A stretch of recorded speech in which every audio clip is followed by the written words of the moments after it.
In this video I'm introducing my complexity thinking developmental model. A developmental model explains how a society develops and goes through different stages during hundreds and thousands of years, or an individual, how the individual develops through their lifetime. So this model will be relevant for both cases. I will talk about three aspects, three stages, and the first is absolutist thinking, the second is relativistic thinking, and the third is system thinking, and how an individual may move through different stages of these stages, or as a society how we go to higher and higher complexity thinking. Absolutistic thinking means that you have only one thing to regard, that is something that you observe and you believe that this thing exists by itself, and you are not able to understand that you are actually compare it to something. So you are not aware. One of the most common things that people are not aware of that they use to compare, to make it relative, is their own mind or other people's mind.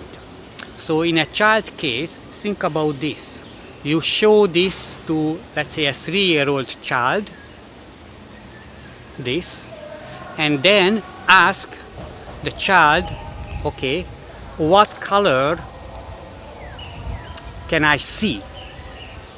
Okay, and the child who thinks absolutistically cannot understand that I have different mind, so they will say that black and white colors. But actually, they are not able to understand that I see a lot of other colors, pink, blue, yellow, green. Okay, so this child is at that level of mental development that not able to understand a different perspective, a relativistic perspective. But even if you become an adult, a lot of times you don't think relativistically, at least relativistically, not even complex and system thinking, but absolutistic thinking.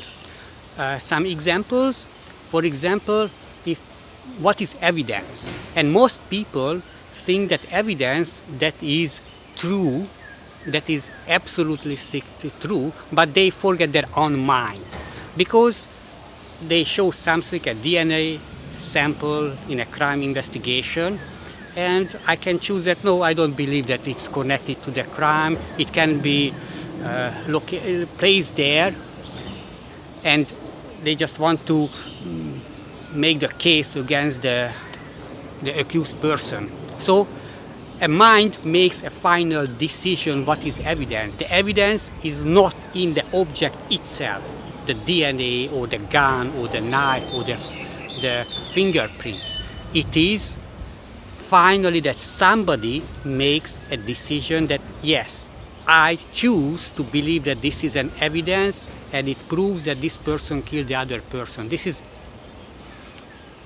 relative. If you understand that it's your mind that makes a decision, that is relativistic thinking. Absolutistic thinking is that you believe that the evidence itself is a proof. Another example can be that, okay, this car moves 60 km per hour on the road, so is it an absolutistic measurement or relativistic? And absolutistic thinking people, they believe that it's absolutely 60. Yeah, it's a given. But they don't understand that it's 60 kilometers relative to the ground, because relative to the sun or the moon, it would be a total different thing. So they don't understand that there is a reference point that we use to measure and compare something. So through our individual life, we go through stages, and some aspects in some part of our life, I develop higher and higher level thinking, understand complexity, that things don't exist, you cannot explain anything by itself. So absolutistic thinking in an adulthood means that you believe that, let's say, charisma. Okay, if you believe that there is charisma, and this person is charismatic, you forget that this is just an opinion, and maybe many people think that this person is great, very charming, great, but you forget that it is just a consensus of an opinion, and it's my mind. So if I say, no, this person is not charismatic to me, okay, I'm aware of my own mind. But if you say that this person has a quality of being charismatic, you think absolutistic, that it's inside. Nothing has a quality by itself. It's always expressed by a relativistic perspective. You choose a perspective, and from this perspective, so probably you understand that beauty is in the eye of the beholder. Everybody understands this, but they cannot apply this relativistic thinking to many other aspects of their life. And sometimes, like, blindly believing in science, that, oh, this person is a scientist. Or the other way is that religion, the church said this, so it must be true. Or the scientist said this, so it must be true. They don't understand these are just people. They want to get fame, they want to achieve something, they talk about something, and there is nothing truth, it is just a person's opinion. Okay? So the next stage from this absolutistic thinking is relativistic thinking, when you understand that everything is seen from a perspective. People have mind, I have a different mindset, you have a different mindset, so we see the world differently. So a child who is maybe 5-6 years old, when you ask this question, what color I see, they will see that after you show both sides, they will say that green, blue, yellow, because they understand that I have a mind. They can understand that other person has a different perspective, and it's not absolutist. Okay, so one big development in relativistic thinking is cause-effect. One cause, one effect. It means that something happened and it caused something. So this is a scientific thinking, and science is always uses reductionist thinking. They want to understand one element, how this one element contributes to that one. So they don't look at the complexity of things, they just want to understand, if I isolate these things, I can understand how this impacts that one. So for example, in scientific research, in the early 20th century, there were a big debate about light. So is it a particle or it is a wave? And scientists on both sides developed their own experiments, and both they proved what they wanted to believe. So the people who believed it's a wave, they created an experiment and they proved that it's a wave. And people who believe that it's a particle, they created a different experiment and they proved that it's a particle. And then when somebody came up with something that, hey, the result depends on what you measure, how you measure, so it's relativistic. It's relative to your mindset, what you believe, and then you will set up an experiment to justify your belief. So it's relativistic, and then somebody integrated this. Somebody had a more complex thinking and integrated into a new theory that it is both a particle, light is a particle and a wave at the same time. So this person were able to see more relativistically and understand this. So system thinking is the next stage. Most individuals in their whole life never achieve system thinking capability. So this is a good example when teachers and gurus create categories that they can put themselves into the high level categories and feel good about them. So most people cannot think about system thinking. They, in a best case, they stay in the relativistic thing, that they understand there is a cause and an effect. But the world is super complex. There is not one cause, one thing's caused. Like for example in the stock market, oh, the price went up because there is a trade negotiation and conflicts between China and the US. That's why the stock price went up or went down, because people hope. This is a relativistic thinking, choosing one aspect only and explaining what happened, but there are millions of things that influences the price movement on that day, millions. So this person who believes this simplistic thinking, he just look at one causing one. But whatever you investigate, it was caused through history, go back to for the beginning, if there were beginnings, probably not, then millions and billions of years of development resulted in this thing that happens today. So system thinking, complexity thinking means that you understand that the world is super complex and things interact with each other, and I don't go into details, but emergence thinking, holons. So you understand this concept, you will understand how things interact with each other and create new things together. Never one causes one thing. One thing influences many things, sometimes directly, sometimes indirectly, later in time. And everything is created by many factors. And if you are not able to think about this, then the best case, you are in a relativistic stage. But most people today, with this fanatic beliefs in science or religion, or they don't understand that their opinion is just one perspective, and they argue about politics and religion and family matters. They don't understand. They just believe that this is the truth. Why don't you see the truth? You are stupid. Why don't you believe me? I am clever. I see the truth. They are not able to see that whatever they are saying, this is just their own individual perspective. There are many other perspectives, and nobody is right or wrong. Everybody is following one perspective. So if you adopt the thinking that I am right and you are right from a different perspective, you will be much more peaceful. So let's see in a practical example how these three stages of thinking works. So let's say we evaluate a sales manager performance. Absolutistic thinking means that let's say there were 50% drop in the sales this year compared to the previous year. So the sales manager is responsible. This is absolutistic thinking, that the sales manager maybe was lazy, didn't pay attention to the job, or so it is his fault. One element. So you explain inside that the result, the performance of the sales manager is inside the sales manager. Okay, relativistic thinking would involve another perspective. For example, let's say that the marketing plan was not very good and the sales manager just implemented this. So there was a cause that had an effect, the drop in the sales.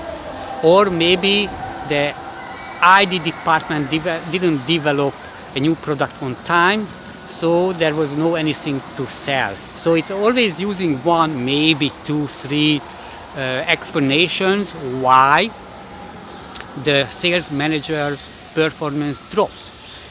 Complexity thinking, system thinking, means that the drop in the sales is the impact of a lot of factors. And let's say the system thinking defines a system, let's say the company. But we can also incorporate, let's say the economic, but let's say that we talk about the company. So the company produced less sales, not the sales manager, the company. Maybe the marketing department had their own share, the sales, maybe the development, research and development, R&D department, maybe the top level management, maybe somebody made mistakes. So there are many reasons. They interact with each other, they communicate with each other. There is an incentive system to work. Maybe that was also one contributing factor. So there are many people at the company, there is technology, and this is just using the company inside. But what about the outside world? because maybe the competitors develop something better, maybe the customer's need for this product dropped, maybe the world changes very quickly and the company didn't keep up with that change, maybe the whole economy in the country or in the region or the whole world went down, and that is also. So if you look at the whole system, the whole world economy, and people thinking, and the financial situation, and the money is available, and the environmental consciousness, and then you will see that the sales drop, and that company were the result of the whole world. Not even just the company, but the competitors, customers, politics, new laws and regulations, and environmental consciousness of the customers. Everything influences in some part the final outcome. This is system thinking, this is complexity thinking. It's not one cause or a few causes creates an effect, no. Okay, so this developmental model can explain a lot of things. How we, when we were born with a stupid mind, empty head, and we develop, and first we usually go through absolutistic thinking. We are not even aware of our own mind. We have nothing, and maybe we become more and more aware that we are pain, we feel pain, we have mind, but we are not aware of another person's mind. So that was maybe at the age of 5, 6, when we develop these skills, that we are able to understand there is another perspective. But still, most people in their whole life stuck in their own perspective, and they think that my perspective, that this is evidence. No, this is evidence for you, it's not an evidence for other people. This is true because the religious leader or the scientist said this. They believe that they are the sole owners of the truth, and there is a truth, there is only one truth. This is the absolutistic thinking. So then some people, they move in some area into the relativistic thinking. They understand there are multiple perspectives. They don't start to argue because they understand this is my perspective, I understand that you have a different perspective. And it's also true for the whole human civilization. Earlier, thousands of years ago, it was basically absolutistic thinking. And in the maybe 400 or 500 years, the Renaissance, the Enlightenment, and those scientific movement, science introduced relativistic thinking, and this new paradigm shift, this new thinking that everything is relativistic, it improved science, it improved technology, a lot of things are able. But now we are in the edge of a new revolution, the complexity thinking revolution, the system thinking revolution, because we understand that we create environmental problems for us. And the air is moving, the ocean's moving, the garbage moving everywhere, the temperature rises, okay? And economics are interconnected. You cannot separate one economy and have independence. So everything is totally interconnected. We realize that the world is complex, and we started to develop complexity and system thinking tools, AI, and machine learning that can process huge number of data that humans cannot, and find new connections, new solutions for problems. And also on the theory level, this system thinking, complexity thinking that started to be developed 50 years ago, and still just a very few people learned about this, but it's not the mainstream thinking. The mainstream thinking now in 2019 is absolutistic thinking and relativistic thinking, and system thinking will be the future. Maybe a few hundred years ago, it will be the mainstream thinking that we see that whatever we do, it will have an impact, and nothing is by itself determined, and nothing just one or two causes, but we all humans and the environment and animals and the plants, we are interrelated, and we have to optimize at a much higher level, not just at my level or my company or my family or my country, but the whole human civilization, the whole nature, the trees, bushes, animals. We have to optimize this. And technology and theory starts to develop to create this and make it possible, but it takes for long time, hundreds of years.